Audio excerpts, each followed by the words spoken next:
Henry, thank you so much for joining me. It's lovely to have you on the show. Thank you so much for inviting me. This is going to be fun.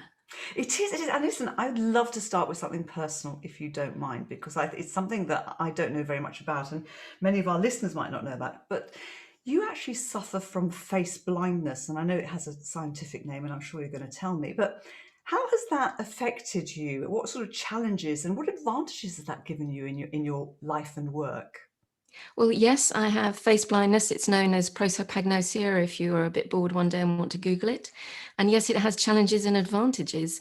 The challenges are that I cannot hold the memory or the picture of someone's face in my brain.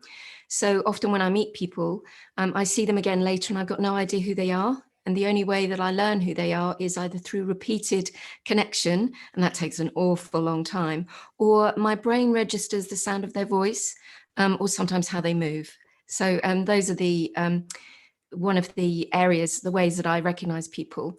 Another challenge is that I get lost. So a side effect of being face blind is that I'm place blind as well. And so I can get lost in the London streets. I can get lost in a hotel. So it's amazing. I don't seem to be able to orientate my brain. So it's a part of the brain that's missing. And it sounds like it's funny, and it can be hysterically funny, but it can also be very embarrassing because I walk past people who I know really well and they think I'm a stuck-up cow. And then I get lost very easily. So I look like I'm stupid or that I'm afraid of cities. And it's not that, it's just that I can't orientate myself. Excuse me. The benefits, though, are that I appear to have learned a way to intuit around people's body language. So because the face doesn't mean very much to me, the whole body seems to be important to me, and how people breathe, how they use their voice, how their voice tone changes, where they put stress on words, all really help me in my work, either to recognize what's important to somebody or even to tell if they're lying. Oh, and that's quite useful, isn't it? Especially, I know you're married. That's quite handy, isn't it? If you want to find out if your man's lying. That's quite challenging. I actually have got lost in a department store before because I have no sense of direction. I've lost my car, but I don't have the issues that you have. And I think it must be quite distressing. But I love the benefits. And of course, we've been, for the past few months in a lockdown world, we've been working virtually. And we have our names, don't we, when we appear on video, which is quite helpful, isn't it, in itself? So that's quite good. So that's fascinating. But I mean, the real reason you're here is because I want to talk to you about your area of expertise, which is intergenerational diversity. For those who don't know what it means, could you give us a description, a definition, please? Yes, of course. Intergenerational, I can't even say it now. Intergenerational diversity is something which sounds very complicated, but actually it's just about different generations or different ages. So diversity we know about: race, color, creed, belief, gender, orientation, all of those things. And this is another form of diversity. It's just around age. So most of us think of ageism as being for older people, perhaps over the age of 55 or 60, that there may be ageism.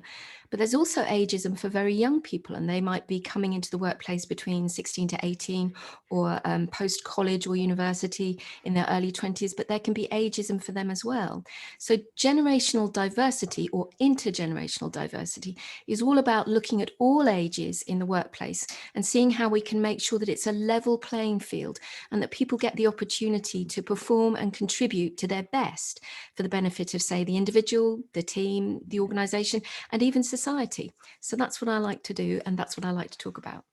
That's fascinating. And tell me, where did that interest come from? Was that from some work that you've done yourself? Have you studied it? Where did you get into this topic area? It's a good question. I do study it a lot now. But to be absolutely honest, I fell into it by accident. And I think a lot of these happenstance things can be very positive. I was casting around for sort of the next part of my career, and I couldn't think what to do. And because I'm face blind, I got invited to do a TEDx on being face blind, and I delivered that, and that was okay. But then afterwards, I realized that not that many people are face blind. And it was one of those topics where people just look at it and go, oh, how interesting, and then just move on with their lives. So I wanted to find something to talk about, and I had no idea what to talk about. I thought maybe selling, because I'd done that, or leadership or business development. been done 1,000 million times. So eventually I came across an organization called Vistage, and I met Paul Johnson, who's a Vistage chair, but also a Vistage consultant to support other people who are coming into the groups. And I had coffee with him and I told him my problem. And he said, well, I don't know why you're coming to me. What you should do is just look through all of your last 5 years of work, all of your clients, all the work you've done, and look for patterns. And I simply went and did my homework. And there was the pattern, that things were changing. As we get older, things change for us. And as generations have changed because of world events or politics or economics or technological advances, those people in the workplace are now changing. And that led me to intergenerational diversity. So it was a kind of an accident, but a happy one. Yeah, no, fantastic. And obviously, I'm at the other end of the age scale. You're probably the ones going out as opposed to coming in. So it's Like me. fascinating to. And actually, I've got to ask you: have you noticed any big differences between, the very young and the older in the workplace? I mean, something I've discovered recently, which I didn't know. Apparently, millennials don't own printers. Yes, they don't own printers, and that can be a problem. They often have to send things away to be printed or find the bank of mum and dad to print things. You asked me about things that I've noticed that are very different. The biggest difference and most obvious one, I think, between older generations, wherever old is, and younger generations is around technology. So you'll find that older generations don't necessarily embrace new technology just because it's fun. They often look at technology as being, is it useful to me in my business? Is it useful to me in my life? Therefore, WhatsApp, we all use that, but TikTok is really for the youngest generation and usually up to the age of about 18 to 20, or more cynical brands who are marketing on TikTok. So that's one thing. Then the other thing I've really noticed about younger people is that, of course, with every generation, we have things that we gain and things that we lose. So if you gain technologies, that's wonderful, but you lose some abilities to do things. So I had a client who made me laugh so much because she said to me the other day, my 18-year-old is doing an internship and he's just called me. And I went, what, called his mum from work? And she said, yes, he's just called me to say, Mum, how do I write an address on an envelope and get a stamp and post this Christmas card? And he didn't know how to take an envelope, write an address on it, put an old-fashioned stamp on it and put it in a post box because he'd never had to do that before. So we lose some things. Also, a big joke that I make is that when I started work, we had rotary phones, where you had to dial the number. And I always say to people, of course, young people don't know what a pencil is for. A pencil is not for writing. It's for dialing on the rotary phone that we all, as older generations, used to use. So you don't ruin your nails. Yeah, so you don't ruin your nails, isn't it? That's right. We used to use a pen. Or, exactly. Yeah, fantastic. I bet you have a lot of fun with that actually in your sessions. You must have a lot of fun because there's so many great examples. Definitely. And one of the things that I think is important for us to do when we're talking about diversity is see the humanity and the humour in things. So, for example, for older generations, so probably people over about 50, and by older, I just mean older than younger. I don't mean old. For older generations, often there's a language that they need to learn. So we all probably are starting to learn about woke and things being politically sensitive. That's a millennial word that was invented. But one of my favorite young Gen Z words, Gen Z are aged between 11 and 23 today, a Generation Z word is can't even. So it's when they meet something that they really are incredulous about, or it's just so terrible they can't find the words for it. They literally say, can't even, and then stop talking. And for the rest of us, we're looking and going, yes, and there's nothing else to say. It's just can't even.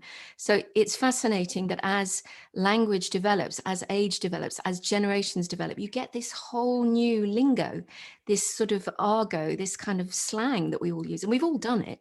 If you think about when my parents were growing up, they were probably using words like chick and bird for a girl, which we would never use today, or bread for money, which again we would never use today. So it's funny, and we do talk about language in a big way when I present, when I'm doing masterclasses or speaking.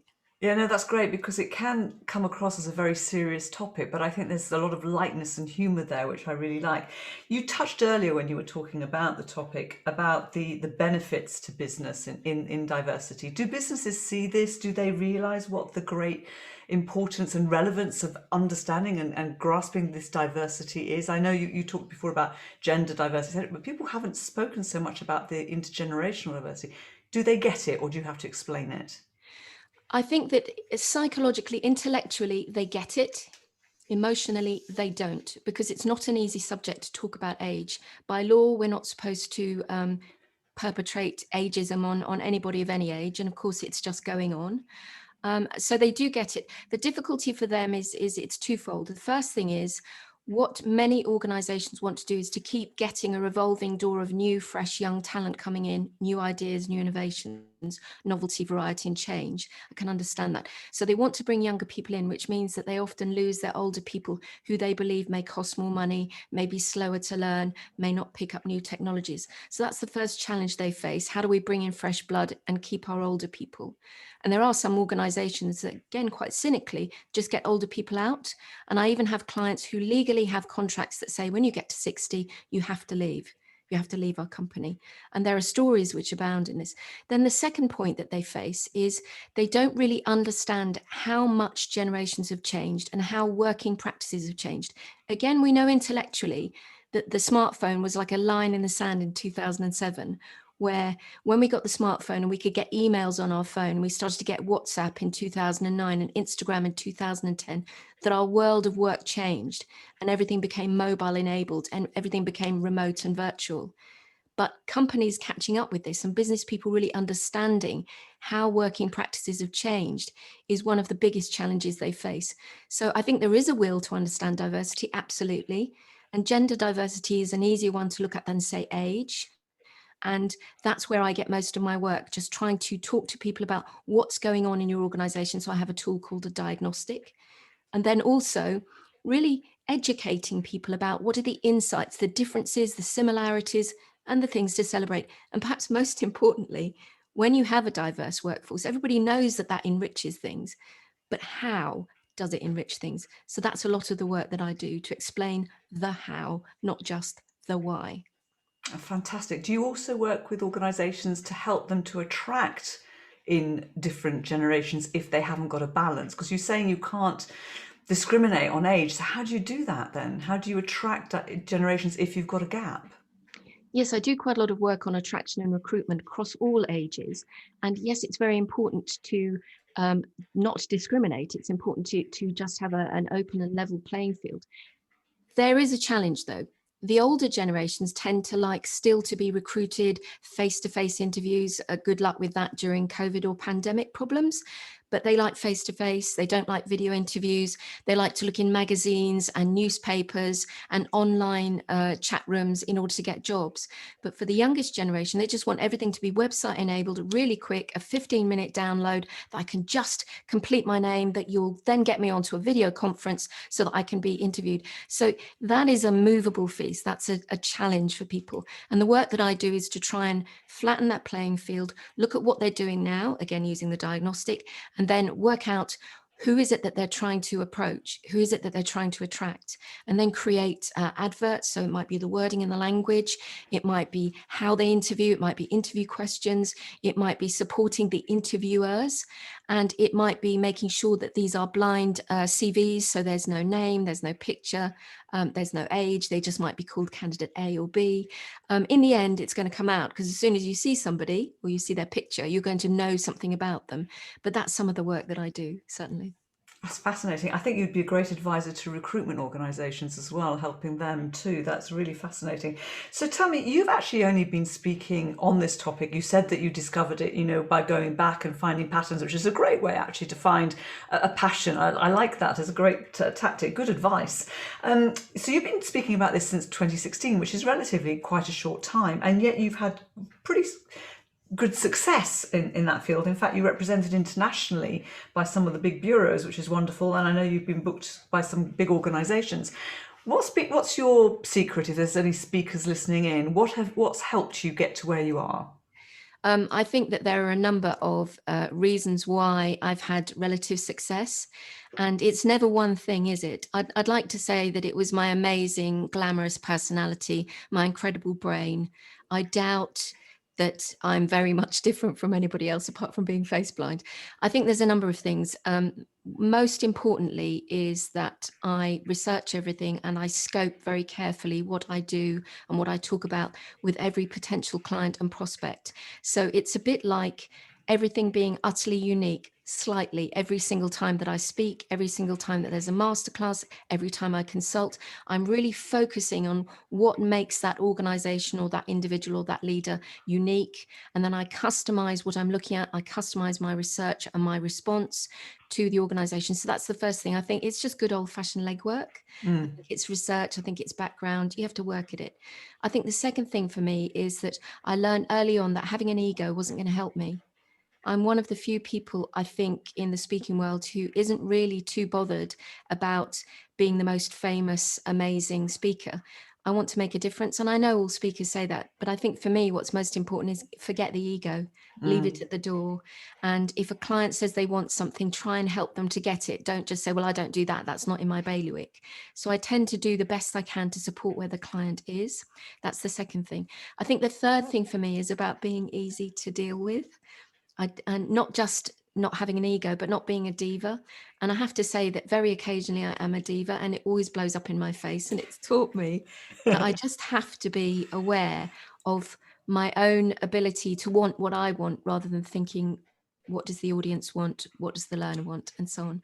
I think one of the other things that's really helped me is I have a manager. And again, not many speakers have a manager. And I'm very lucky because my manager is able to negotiate on my behalf. So it's great. He talks about money. I don't have to. I don't have to say I'm worth more. He can say that for me. He does all my logistics, and being face blind and getting lost very easily, it's vital for me. So when I travel abroad, he'll make sure that everything's in place, that people will meet me, that they will take me to the venue, that they'll look after me. Because otherwise you could find me weeping in a hotel corridor, unable to know which is left or right. And I'm not even joking. So he does all the logistics, the operational stuff. And the other thing that he does is my marketing. Again, I think as a speaker, it can be very difficult to jump onto ideas and think, oh, that's the one that's going to really make the difference. And he is constantly trawling for information to see what I could write about, who I could contact, what articles I could do, what I can do on LinkedIn. And I am absolutely convinced that all of those points that I've just shared with you are what are helping me to have any success at all.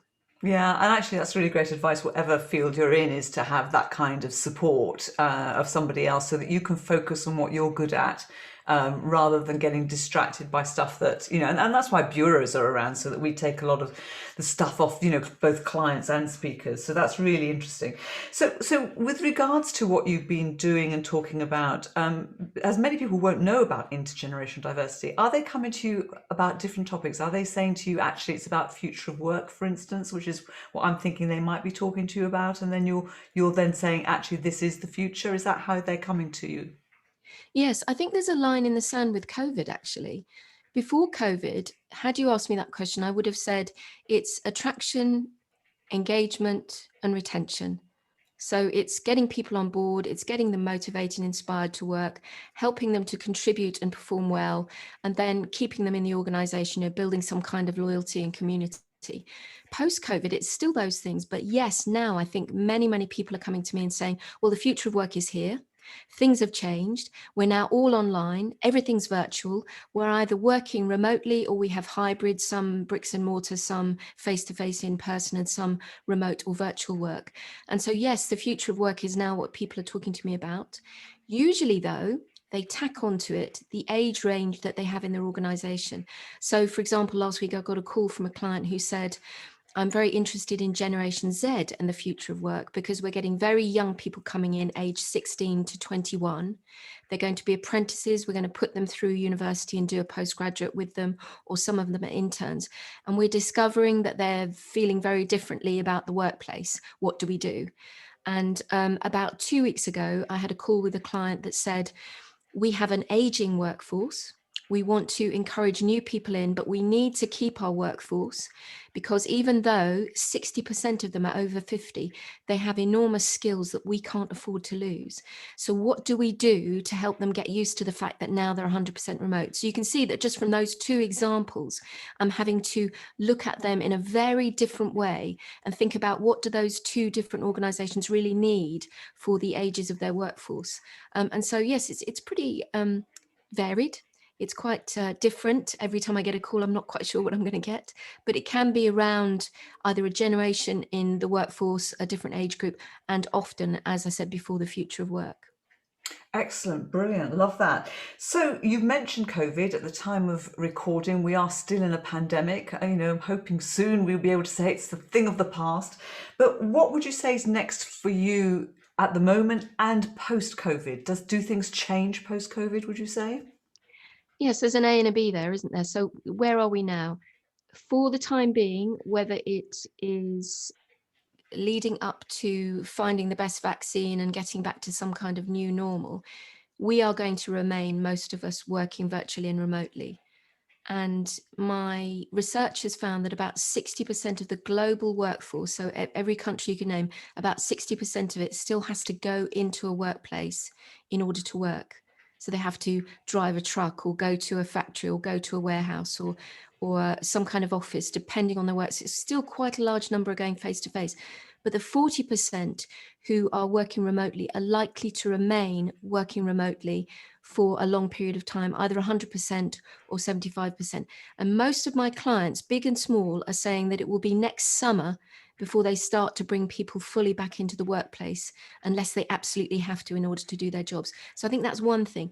The kind of B response that I mentioned is really around once we have a new normal and we know what that means and we've got a handle on COVID, we've got vaccines that work and so on, I think we'll still find that the world has changed irrevocably. I'll give you two examples.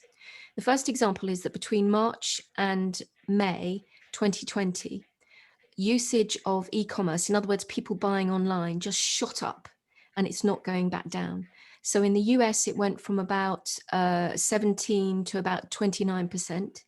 In the UK, it went from 19% to about 34%. So huge increase in just a matter of months.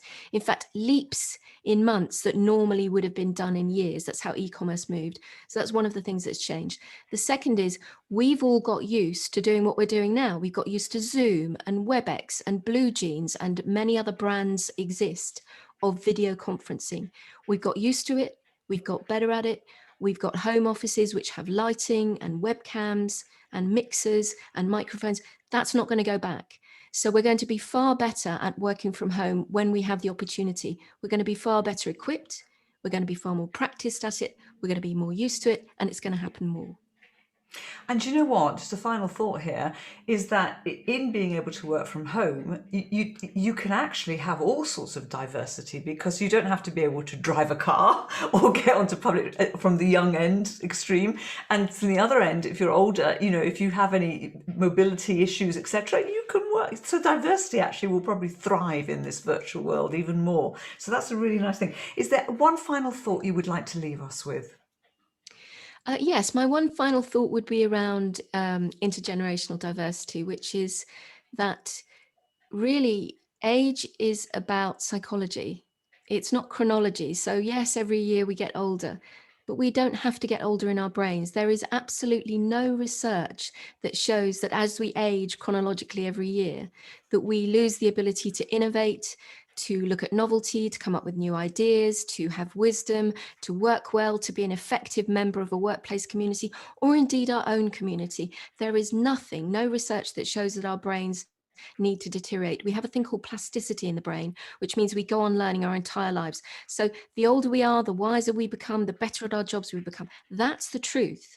And when people really sort of concentrate, really focus on the fact that that's the truth, they don't have to give in to age. Yes, I'm not running as fast as I used to. Yes, it's harder to keep the weight off, but my brain doesn't need to atrophy. And I think when people recognize that actually all ages have value from the youngest to the oldest, then we'll just be a happier, more diverse workplace anyway. Lovely note to leave on. Henry, fantastic. Thank you so much for your time. Thank you.